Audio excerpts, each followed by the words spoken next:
Hello students, आप सबने ये पढ़ा हुआ है कि जो बॉन्ड्स हैं वो कितने टाइप के होते हैं। मेनली अब तक आप दो टाइप के बॉन्ड्स पढ़ते आ रहे थे, आयनिक बॉन्ड और कोवलेंट बॉन्ड। तो कोवलेंट बॉन्ड के बारे में तो हम पिछली वीडियोस में पढ़ चुके हैं और उसमें हमने कोवलेंट कंपाउंड्स को ल्यूइस डॉट स्ट्रक्चर से कैसे रिप्रेजेंट करते हैं वो भी सीखा। और जो कोवलेंट कंपाउंड्स में, कोवलेंट मॉलिक्यूल्स में जो कंस्टिट्यूएंट एटम्स हैं उनको फॉर्मल चार्ज कैसे असाइन किया जाता है वो भी हमने देखा। और आज इस वीडियो में हम आयनिक बॉन्ड के बारे में पढ़ेंगे।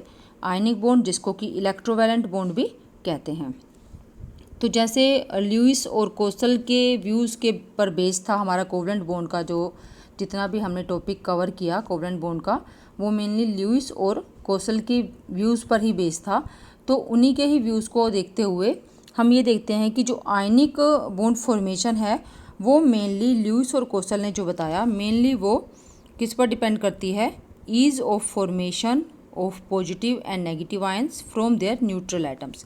कि क्योंकि आयनिक बॉन्ड जो है वो आयन से बनता है और इसलिए ease of formation of positive and negative ions, ease means आसानी, कितनी आसानी से पॉजिटिव आयंस बनते हैं या कितनी आसानी से नेगेटिव आयंस बनते हैं अपने न्यूट्रल एटम से, इस पर आयनिक बॉन्ड की फॉर्मेशन डिपेंड करती है। क्योंकि आयनिक बॉन्ड जो है वो आयन से बने हैं, जितनी ईजिली आयंस बनेंगे उतनी ही ईजिली आयनिक बॉन्ड बनेगा। और सेकंड थिंग क्या है, सेकंड थिंग ये है कि ये जो बॉन्ड्स हैं, ये जो आयनिक बॉन्ड हैं, ये एक और फैक्टर जिस पर डिपेंड करते हैं वो है arrangement of positive and negative ions in the solid.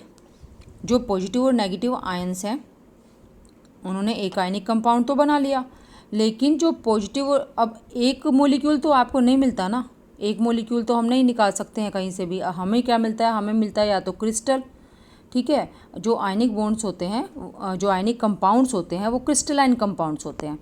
तो जो उनके क्रिस्टल्स हमें मिलते हैं उस क्रिस्टल में कई सारे आयंस होते हैं, बहुत से पॉजिटिव आयंस भी होते हैं उसी कंपाउंड के और बहुत से नेगेटिव आयंस भी होते हैं। तो जो ये पॉजिटिव और नेगेटिव आयंस हैं सॉलिड फॉर्म में कैसे अरेंज है उस पर भी डिपेंड करती है आयनिक बॉन्ड की फॉर्मेशन, कि आयनिक बॉन्ड जो है वो स्टेबल होगा या नहीं स्टेबल होगा उस पर। तो इसके बारे में डिटेल में मैं आपको आगे बताऊंगी। तो अब पहले हम फर्स्ट जो मैंने आपको पॉइंट बताया, ये ease of formation of positive and negative ions from their neutral atoms. तो हम दोनों पॉइंट्स को एक एक करके करेंगे। तो पहले हम फर्स्ट पॉइंट देखते हैं। आप पढ़ चुके हो कि पॉजिटिव आयन कैसे बनते हैं और नेगेटिव आयन कैसे बनते हैं। पॉजिटिव आयंस मीन कैटायंस और कैटायन कैसे बनता है, कैटायन बनता है by removal of an electron और मोर। आप मोर भी लिख सकते हो इसमें, क्योंकि पॉजिटिव आयन जो है वो 1 पॉजिटिव भी हो सकता है, 2 पॉजिटिव भी हो सकता है और 3 पॉजिटिव भी हो सकता है। तो इसलिए रिमूवल ऑफ, मैंने सिंपल एक पॉजिटिव के बारे में यहाँ बताया, 1 पॉजिटिव, जैसे सोडियम 1 पॉजिटिव, ठीक है, मतलब एक इलेक्ट्रॉन निकालने के बारे में ही मैंने यहाँ बात की है। Removal of an electron from isolated gaseous atom which needs ionisation enthalpy. बहुत अच्छे से आप आयनाइजेशन एंथैल्पी के बारे में जान चुके हो। जब भी किसी गैसियस एटम में से, आइसोलेटेड गैसियस एटम में से इलेक्ट्रॉन को रिमूव करना होता है तो हमें एनर्जी की रिक्वायरमेंट होती है, and that energy is known as ionisation enthalpy. और हमें पता है कि आयनाइजेशन एंथैल्पी जो है वो एक एंडोथर्मिक प्रोसेस है। एंडोथर्मिक मीन्स हिंदी में हम इसको ऊष्मा शोषी कहते हैं, जिसमें कि आपको ऊष्मा लगानी पड़ती है, आपको एनर्जी देनी पड़ती है, ठीक है। और इसको हम, ये जो प्रोसेस है कैटायन बनने का, उसको हम इस तरह से लिख सकते हैं कि गैसियस, ये क्या है, आप देखो इसकी डेफिनेशन क्या है, फ्रॉम आइसोलेटेड गैसियस एटम। तो ये आइसोलेटेड गैसियस एटम है, ठीक है। जी का मतलब गैस और ये एम से हमने दिखाया एटम को। When it loses 1 electron it becomes 1 positive ion, ठीक है, और वो भी गैसियस स्टेट में ही। ये तो हो गया फॉर्मेशन ऑफ पॉजिटिव आयन, जहाँ पर कि आयनाइजेशन एंथैल्पी इस प्रोसेस से इन्वॉल्व है, इस प्रोसेस में ये इन्वॉल्व है, ये रिलेटेड है फॉर्मेशन ऑफ कैटायन से, because we know need ionisation enthalpy to convert 1 isolated gaseous atom into its positive ion, ठीक है। अब हम देखते हैं नेगेटिव आयन के बारे में। फॉर्मेशन ऑफ नेगेटिव आयन कैसे होती है। अगर आपको 1 नेगेटिव एनायन बनाना है तो उसके लिए उसको हम सिंपली क्या बोलते हैं, addition of an electron to an isolated gaseous atom. यहाँ पर भी इलेक्ट्रॉन का एडिशन आइसोलेटेड गैसियस एटम में ही होगा, ठीक है। और addition of an electron to an isolated gaseous atom which involves gain और रिलीज ऑफ एनर्जी। आपको यहाँ पर ध्यान रखना है कि इसमें एनर्जी का गेन भी हो सकता है, रिलीज भी हो सकता है। मोस्टली तो रिलीज ही होती है एनर्जी, लेकिन sometimes there may be gain of energy, energy required भी होती है इलेक्ट्रॉन देने के लिए।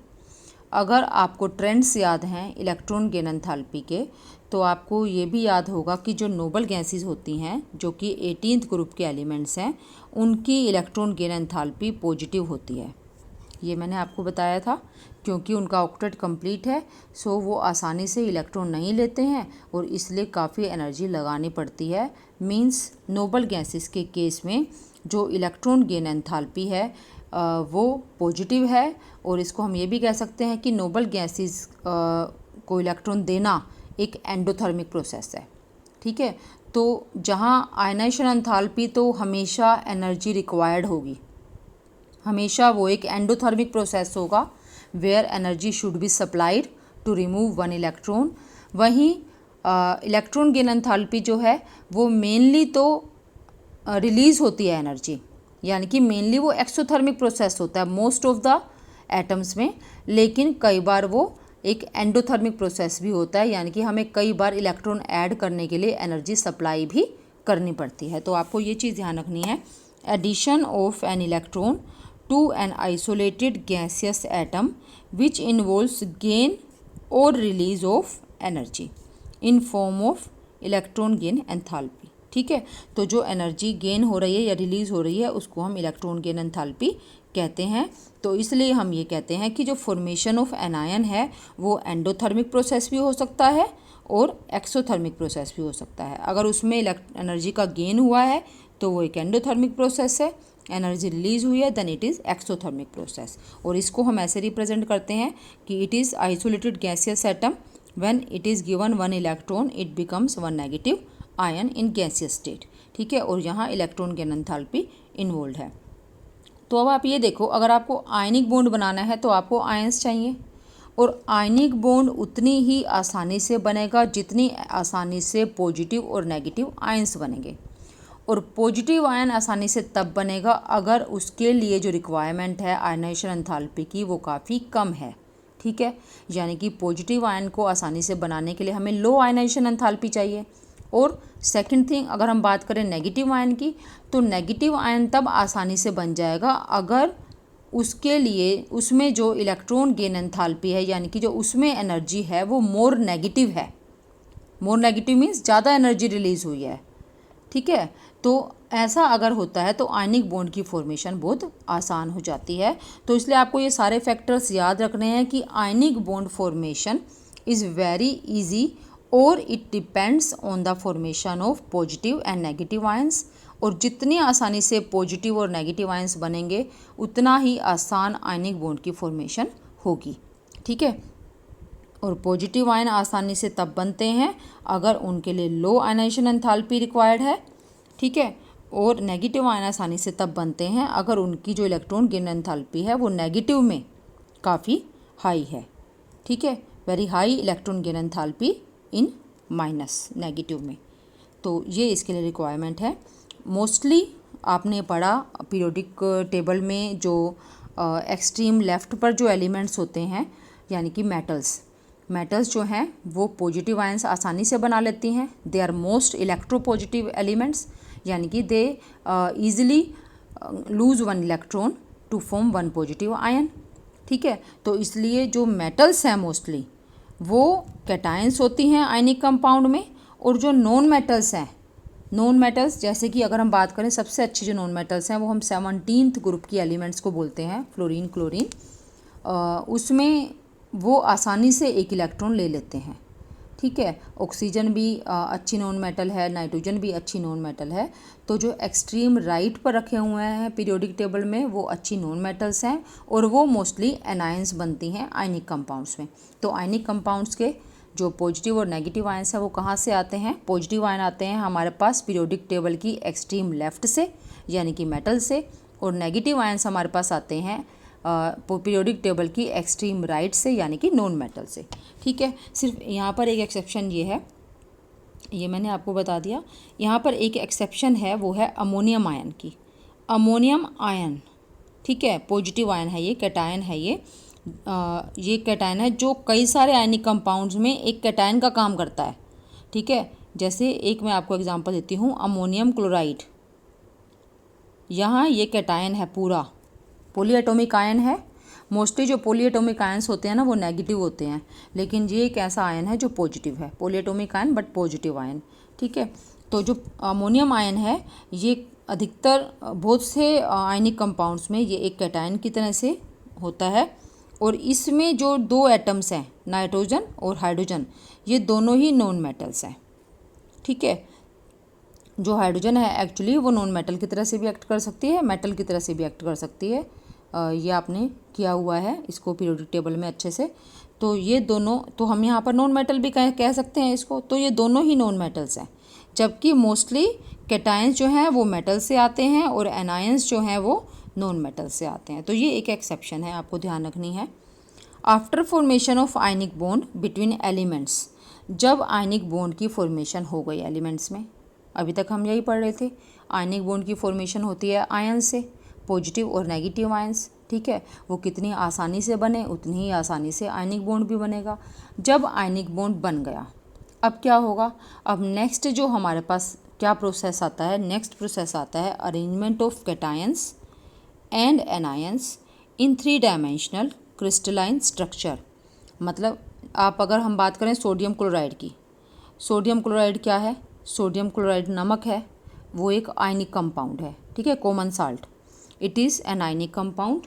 और ये जो आयनिक कंपाउंड है, अगर आप इसका एक पार्टिकल उठाकर देखोगे, ठीक है, आपको पता है उसकी एक ख़ास शेप है उस पार्टिकल की, वो पार्टिकल आपको उसके मतलब पाउडर की तरह से नहीं है, आप उसको हाथ लगाओगे तो वो आपको थोड़ा सा चुभता है क्योंकि उसके एजेस निकले हुए हैं। ठीक है, तो जो सोडियम क्लोराइड है वो क्रिस्टलाइन होता है, आयनिक कंपाउंड है, वो क्रिस्टलाइन है। ठीक है, और उसके एक क्रिस्टल में एक पार्टिकल अगर आपने उठा लिया, उसमें बहुत सारे सोडियम और क्लोराइड के आयंस होंगे। ठीक है, तो वहाँ पर सोडियम और क्लोराइड आयंस ने क्या किया? वहाँ पर वो 3 डायमेंशनल स्ट्रक्चर में अरेंज हुए हैं, 3 डायमेंशनल क्रिस्टलाइन स्ट्रक्चर उन्होंने बनाया है। ठीक है, मतलब हमारी जो ये जो हम पढ़ रहे हैं, ये हमारा सिर्फ आयनिक बॉन्ड के बनने तक ही लिमिटेड नहीं है, आगे भी चलता है ये प्रोसेस।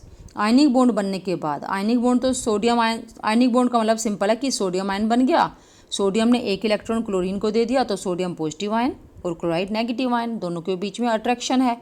ठीक है, और इसी अट्रैक्शन के कारण वो आपस में बंधे हुए हैं और इसी को ही आयनिक बॉन्ड बोलते हैं। ठीक है, अब क्या है, ये जो आयंस हैं, जब बहुत सारे आयंस आ जाएंगे, सोडियम आयंस, क्लोराइड आयन, तो वो कैसे अरेंज होंगे? 3 डायमेंशन में। ठीक है, 3 डायमेंशन में वो कैसे अरेंज होंगे? And where cations and anions are held by coulombic interactions. Coulombic interactions electrostatic attractions ही हैं। ठीक है, इलेक्ट्रोस्टैटिक इंट्रैक्शंस क्या होते हैं? जो आयंस के बीच में होती हैं, पॉजिटिव और नेगेटिव आयंस के बीच में जो इंट्रैक्शंस होती हैं वही इलेक्ट्रोस्टैटिक इंट्रैक्शंस हैं और वही यहाँ पर कूलम्बिक इंट्रैक्शंस हैं। ठीक है, अब जो क्रिस्टलाइन सॉलिड बनेंगे, जो क्रिस्टलाइन स्ट्रक्चर बनेगा इनका, वो डिपेंड करता है 2 चीज़ों पर, मेनली 2 चीज़ों पर, और भी कई फैक्टर्स होते हैं। और वो फैक्टर्स क्या हैं? एक तो है कि साइज़, आयन का साइज़ कितना बड़ा या कितना छोटा है।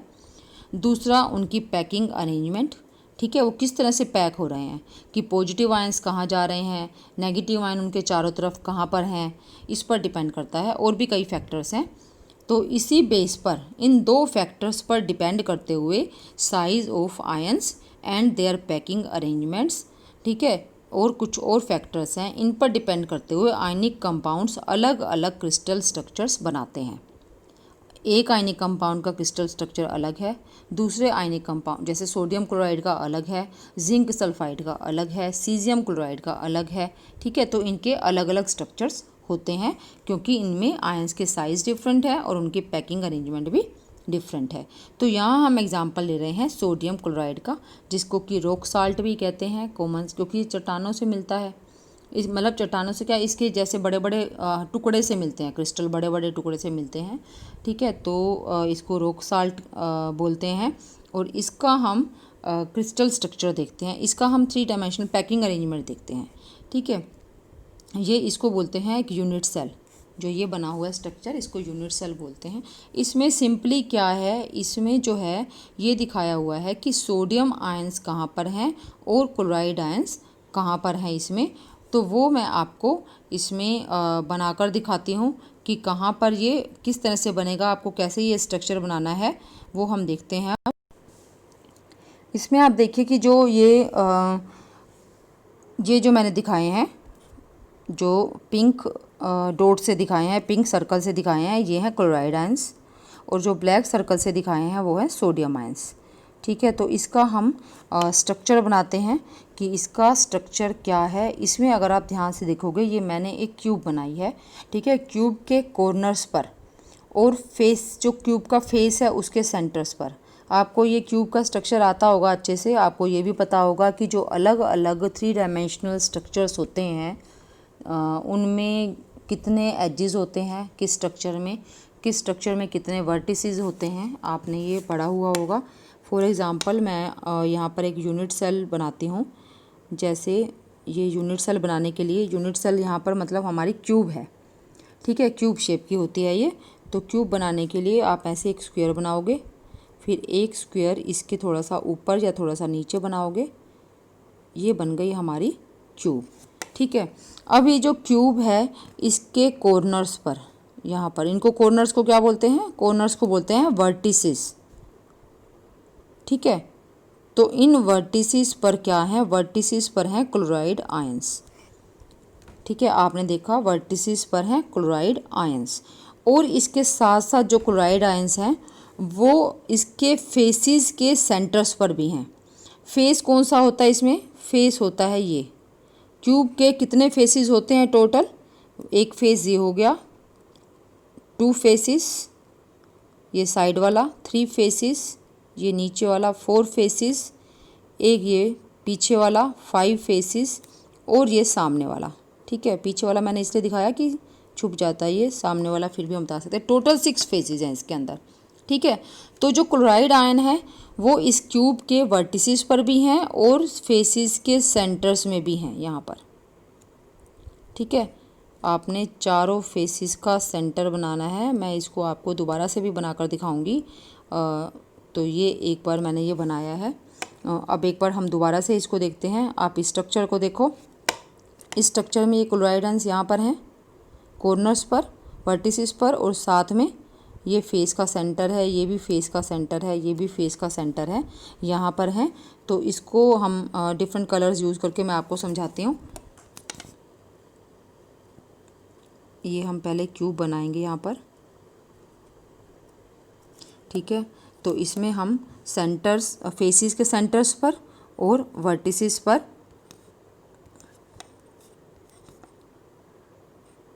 ये क्लोराइड आयंस हैं जो कि वर्टिसेस पर हैं। कितने वर्टिसेस हैं, 8 वर्टिसेस हैं।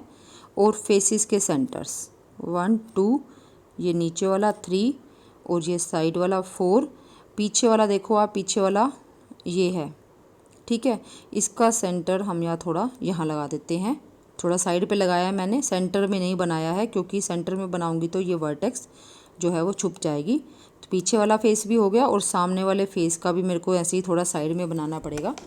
ठीक है, ये हमारा बन गया फेसिस पर, फेसिस के सेंटर में और कॉर्नर्स पर, वर्टिसेस पर क्लोराइड आयंस।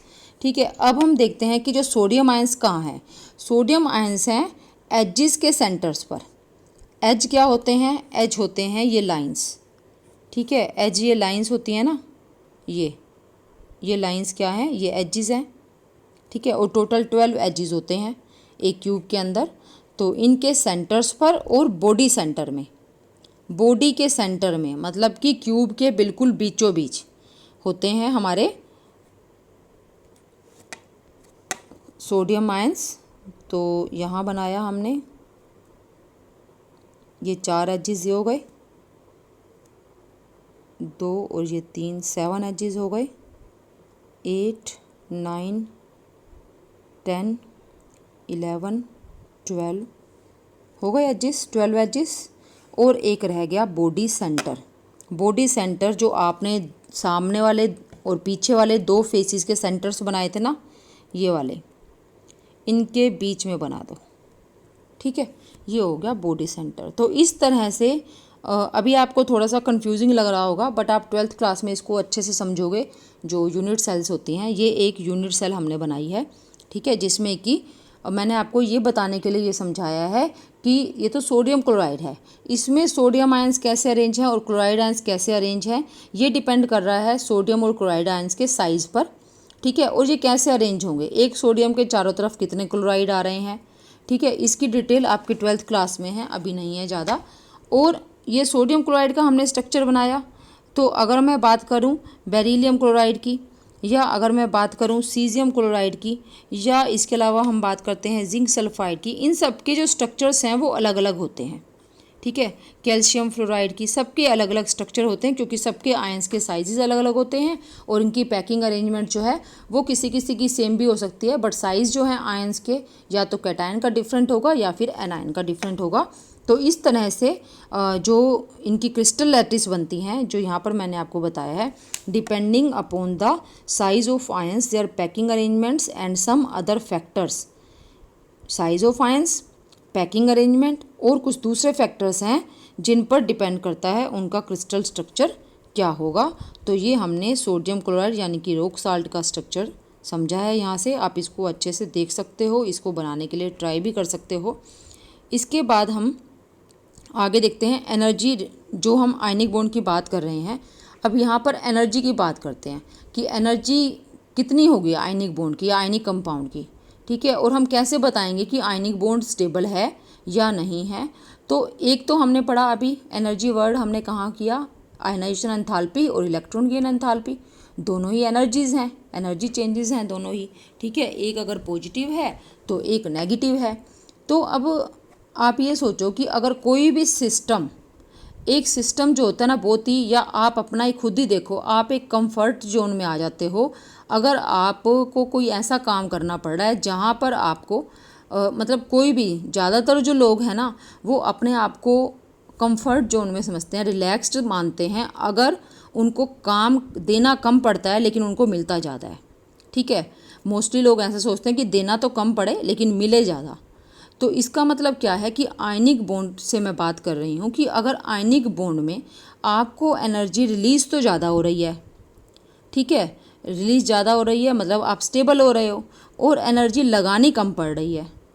ठीक है, मिल ज़्यादा रही है सिस्टम से और लगानी आपको कम पड़ रही है, मतलब कि आयनाइजेशन एंथैल्पी जो लगानी पड़ रही है वो आपको कम लगानी पड़े, और एनर्जी रिलीज़ ज़्यादा हो तो आयनिक बॉन्ड स्टेबल होगा।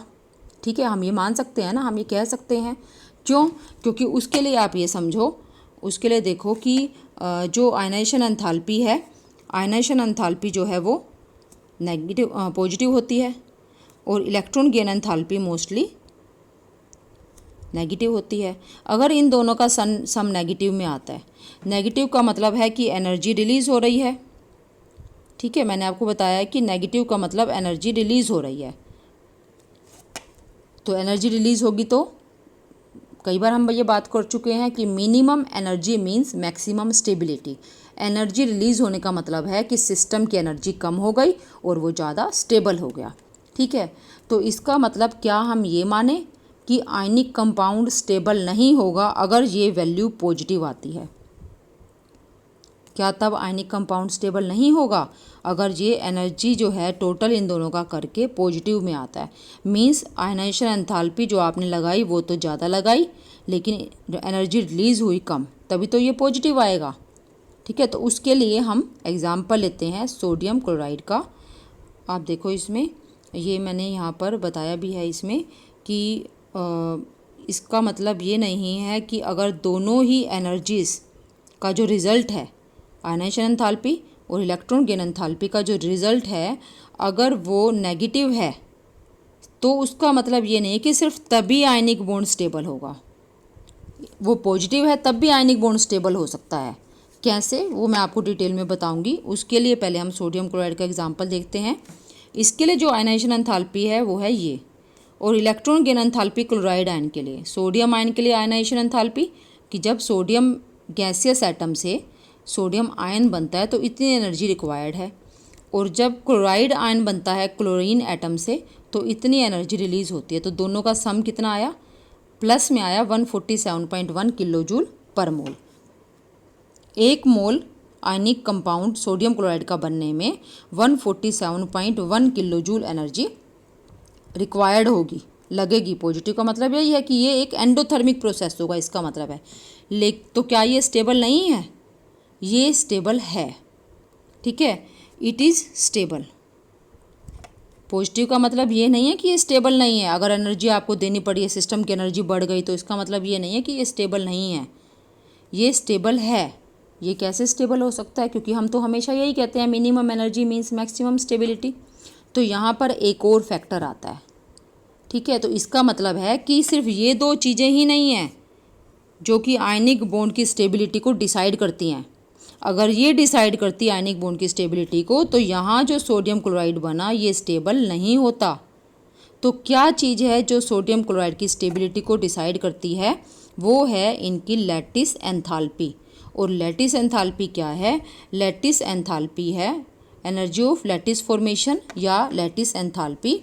लैटिस एंथैल्पी है कि जब सोडियम आयन बन गए, क्लोराइड आयंस बन गए, अब वो जब अरेंज होंगे क्रिस्टल लैटिस में, लैटिस बनाएंगे, वो क्रिस्टल बनाएंगे, जब वो 3 डायमेंशन में अरेंज होंगे तो एनर्जी रिलीज़ होती है हमेशा, ठीक है। तब जो एनर्जी रिलीज़ होगी जब आयंस मिलकर लैटिस बनाते हैं, तो जो एनर्जी रिलीज़ होती है वो है लैटिस एंथैल्पी, ठीक है। और जो लैटिस एंथैल्पी है सोडियम क्लोराइड के लिए वो है -788, और उन दोनों का सम कितना आ रहा था?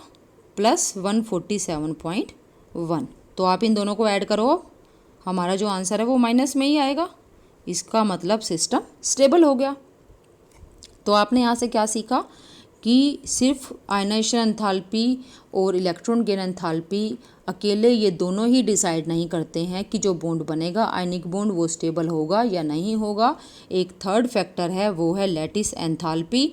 वो डिसाइड करेगा यहाँ पर फाइनली कि आयनिक बॉन्ड की स्टेबिलिटी क्या होगी या उसकी एनर्जी क्या होगी। तो आप देखो यहाँ लिखा भी हुआ है, it is all because of high amount of energy released. ये स्टेबल क्यों होगा, हाउ और वाई, ये स्टेबल क्यों है सोडियम क्लोराइड प्लस में इसकी एनर्जी होने के बाद भी?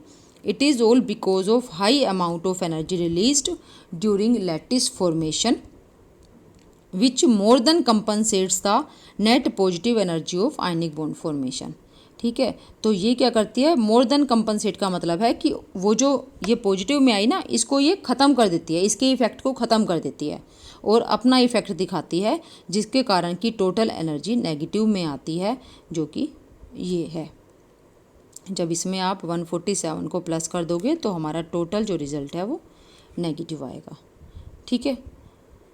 तो so the stability of ionic compound is not achieved just by completing the octet of electrons around ions. इसका मतलब क्या है? सिर्फ ऑक्टेट कंप्लीट हो गया। हमने देखा कि सोडियम ने इलेक्ट्रॉन लूज़ किया तो उसका ऑक्टेट कंप्लीट हो गया सोडियम आयन में। क्लोरीन ने एक इलेक्ट्रॉन गेन किया तो उसका भी ऑक्टेट कंप्लीट हो गया क्लोराइड आयन में। तो सिर्फ यही नहीं है कि उनके ऑक्टेट कंप्लीट होने से वो स्टेबल हो गए, नहीं, सिर्फ ऑक्टेट कंप्लीट होना ही उनकी स्टेबिलिटी के लिए जिम्मेवार नहीं है, बल्कि उनकी स्टेबिलिटी जो है वो एंथैल्पी ऑफ लैटिस फॉर्मेशन या लैटिस एंथैल्पी से ही डिसाइड होती है। यानी कि formation of ionic compounds largely depends on lattice enthalpy. आपको ये चीज़ ध्यान रखनी है अच्छे से। अब हम लैटिस एंथैल्पी की डेफिनेशन करते हैं। एक चीज़ और मैं आपको बता दूं, लैटिस एंथैल्पी की डेफिनेशन 2 तरह से हम बता सकते हैं। एक तो जो ये लिखी हुई है, एक जो मैंने अभी आपको बताई है। मैंने आपको बताई है कि जब गैसियस आयंस मिलकर 1 मोल ऑफ गैसियस आयन मिलकर 1 मोल ऑफ कंपाउंड बनाते हैं, ठीक है, सॉलिड सोडियम क्लोराइड बनाते हैं, तो जो एनर्जी रिलीज़ होती है वो लैटिस एंथैल्पी है।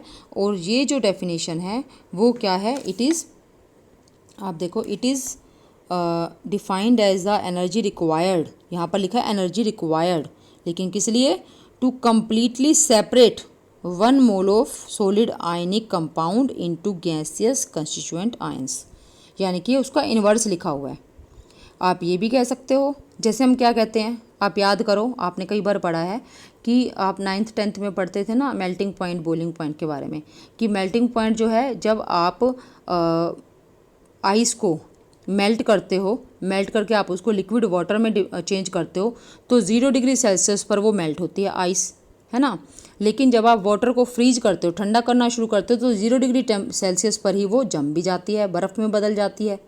ठीक है, तो बिल्कुल वैसे ही है, टेम्परेचर तो सेम है ना दोनों ही केसेस में, वैसा ही यहाँ पर है। अगर आप 1 मोल सोडियम आयंस 1 मोल क्लोराइड आयंस दोनों को मिलाकर 1 मोल सोडियम क्लोराइड सॉलिड बनाते हो तो जो एनर्जी रिलीज हुई है दैट इज़ लैटिस एंथैल्पी। या अगर आप 1 मोल सोडियम क्लोराइड सॉलिड को सॉलिड में से सोडियम और क्लोराइड आयन को बिल्कुल सेपरेट कर देते हो, दूर दूर कर देते हो, तो जो एनर्जी लगी है, रिक्वायर्ड है, ठीक है, वांटेड है, वो भी लैटिस एंथैल्पी है। दोनों ही सेम है, बस फ़र्क ये हो जाएगा तब आप ये कहोगे कि एनर्जी जो है, इस केस में एनर्जी जो है वो रिक्वायर्ड है इसलिए एनर्जी पॉजिटिव आप बताएंगे, और जो दूसरा मैंने बताया उसमें एनर्जी नेगेटिव है, यानी कि एनर्जी रिलीज़ हुई है। ठीक है, तो इसका ये एग्जांपल से इसको स्पेसिफाई किया हुआ है, इसको क्लियर किया हुआ है कि lattice enthalpy of sodium chloride is 788 kilo joule per mole. यहाँ पॉजिटिव या नेगेटिव साइन नहीं लगाया, आप ये देखो ध्यान से। It means that energy required to separate 1 mole of 1 mole of solid sodium chloride into 1 mole of sodium ion gaseous and 1 mole of chloride gaseous ion to an infinite distance, मतलब इनको बहुत दूर दूर कर देना, उसके लिए इतनी एनर्जी रिक्वायर्ड होगी 788 किलो जूल पर मोल। लेकिन एनर्जी रिक्वायर्ड क्यों होगी? एनर्जी रिक्वायर्ड इसलिए होगी क्योंकि वहाँ पर दो तरह के फोर्सेस, आपको दो तरह की फोर्सेस का सामना करना पड़ेगा। कौन से? आपको पता है कि वहाँ पर अगर आप आयनिक कंपाउंड की बात कर रहे हो, आयनिक सॉलिड की बात कर रहे हो, तो उसमें पॉजिटिव और नेगेटिव आयन साथ साथ होंगे। तो एक तो आपको उनके अट्रैक्शन को तोड़ना पड़ेगा, ठीक है, एक तो उनके अट्रैक्शन को तोड़ना पड़ेगा आप जब उनको दूर दूर कर रहे हो तो, और जब आप उनको दूर करोगे, अलग करोगे, तो कई बार क्या होगा, सेम चार्जेस के आयंस भी सामने आएंगे तो उनकी रिपल्जेंस भी होंगी। तो दो तरह के फोर्सेस सामने आएंगे जब हम 1 मोल सोडियम क्लोराइड को सेपरेट करते हैं उसके आयंस में। और ये यहाँ पर ये बताया हो कि when solid ionic compound is separated into gaseous ions the process come across attractive forces. इस प्रोसेस में क्या सामने आता है? एक तो अट्रैक्टिव फोर्सेस सामने आते हैं, किस में अट्रैक्शन होती है? अपोजिटली चार्ज आयंस, यानी कि पॉजिटिव और नेगेटिव आयंस। और रिपल्सिव फोर्सेस सामने आते हैं किसमें? सिमिलरली चार्ज आयन, यानी कि अगर पॉजिटिव आयंस दो सामने आ गए तो उनमें रिपल्जेंस, दो नेगेटिव आयन सामने आ गए तो उनमें रिपल्जेंस। ठीक है, तो ये था सारा आयनिक बॉन्ड के बारे में और लैटिस एंथैल्पी के बारे में। तो हमने दो टाइप के बॉन्ड्स पढ़े, कोवलेंट बॉन्ड्स, आयनिक बॉन्ड। तो इनको आपने अच्छे से समझना है। सिंपली आपने इनको सिंपल एक लैंग्वेज में सिंपल जो इनकी एक्सप्लेनेशन है वो आपने की हुई है 10th क्लास में, बट यहाँ पर थोड़ा सा डिटेल में इनके साथ और कौन कौन से फैक्टर्स लिंक्ड हैं जो कि हमें जानने ज़रूरी हैं आगे की स्टडी के लिए, वो हमने यहाँ पर अच्छे से समझे हैं। I have tried my best so that every one of you must understand this. लेकिन फिर भी अगर आपको कोई प्रॉब्लम होती है तो प्लीज़ मेरे से आप पूछ सकते हो कमेंट करके। ओके।